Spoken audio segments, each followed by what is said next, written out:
गोष्टी करीत बसता तुम्ही तास न तास गप्पा गोष्टी करीत बसता तुम्ही तास न तास माझी तळमळ तुम्हाला कशी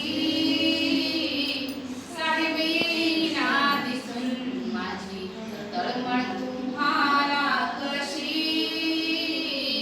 साहेबीना दिसून दोन घासल्या खाऊन माझ्या संगती बसून